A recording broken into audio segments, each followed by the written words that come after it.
One sober to another here. I just wanted to point out that I have the most awesome hair on this daggone planet. I might look like a 90s version of Bridget Fonda, but I'm still awesome. One sober to another here. Today I just want to talk to you a little bit about my week. Wow. We're going to make that actually 7 days. That's a week, right? 1, 2, 3, 4, 5, 7. So I hope all of you are doing well. If you haven't taken the chance to subscribe to the channel and hit that notification bell, do it now so that way you always get a little bit of something to laugh at, and you might pick up some sobriety tips along the way. How about that?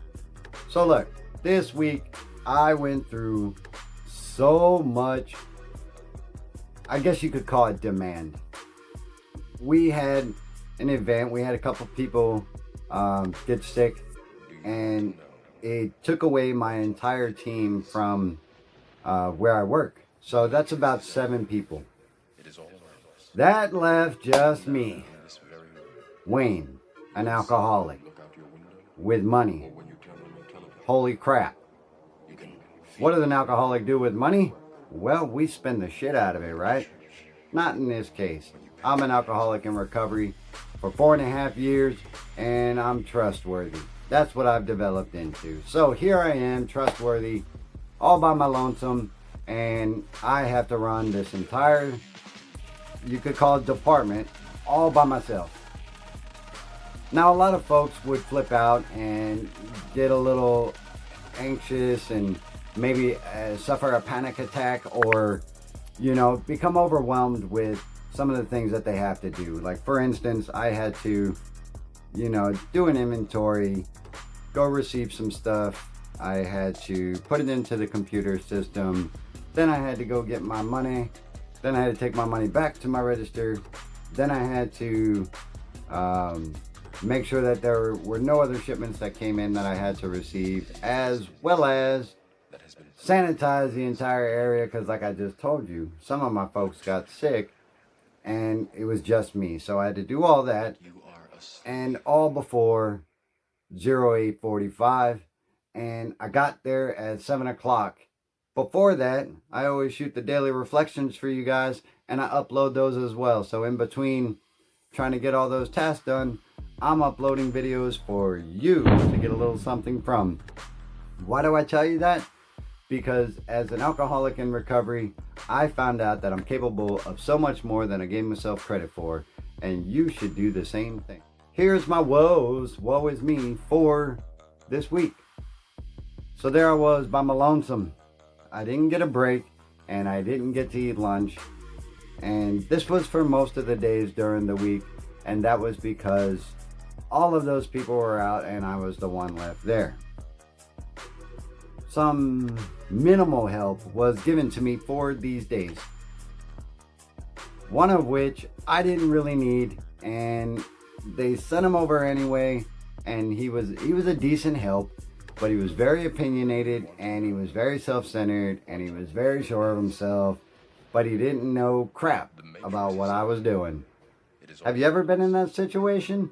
If you have, drop your comments below so that we can pass this on to somebody who might be curious about trying to handle somebody that definitely is a pain in the ass. Because that's what this was. This guy knew everything. He knew all about my job, and he knew the ways to tell me how to do my job, but he had never been over there before. In the past, I really would have told him to, you know, chew on some dirt, count his own money, and kick some sand on the way back to his own area. But in my recovery, I not only have to be tolerant and patient, I have to be kind, and I have to be generous, and I have to be selfless. So I took the higher road, I guess you could say, and I treated him with dignity and respect.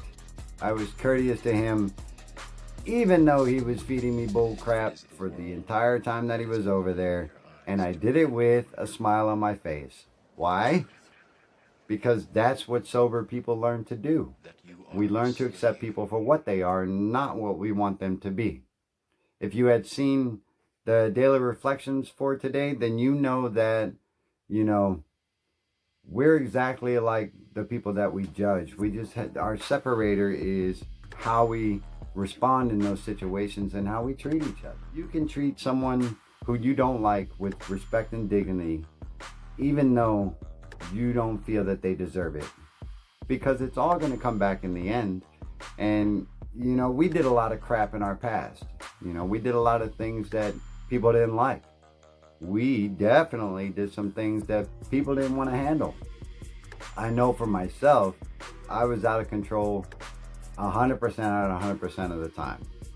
And every single person that I interacted with when I was drunk either suffered some sort of emotional abuse, because I was a verbal ninja, and I could cut people down with like 2 or 3 words and make them feel very small and empty about themselves. I was physical, so I used to flip some furniture. I used to get pissed off and rage out of the room and slam a door and break it off the hinge. All these things that people didn't like. And yet when we come across people in our sobriety, sometimes we do the opposite, and we go back to our old behaviors and we treat people like shit. We don't have to do that. We can experience the higher road of sobriety and the serenity that gives us the tolerance and patience in order to deal with everyday assholes. Oh, well, no, sorry, didn't mean to say that. I meant to say people who are not necessarily our cup of tea. Son's standing across from me right now, and I talked to him earlier, and I said something, and it was over, I think, the internet or something like that. And he was kind of upset that the internet was going down and everything else. And my response to him was kind of out of my old behavior. And I think I said something like, "Oh, the effing internet is down." And I made him feel bad about it, and I didn't mean to. But sometimes our old selves come in and out, and we have to put that in check and utilize our step 10.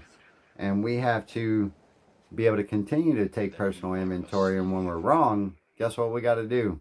We got to promptly admit it, and we got to try to make the correction to those errors as quick as possible, so that way our serenity is intact. Are you with me? If you are, hit that like button so this video gets out to a whole bunch of people who might need it. Well, you guys are awesome. I appreciate you listening to me ramble. I hope you got a little something out of this video. If you did, you know what to do. Drop your comments below so some other fool can get some... wait, not fool. Some other person who is suffering can get some advice that is free and that they don't have to ask for. And perhaps if they come across these videos, it will help them along their journey to sobriety. I'm one sober to another. This is One Sober to Another. I'm Wayne, and I'm an alcoholic, and I'll catch you in the next one. Have a good day.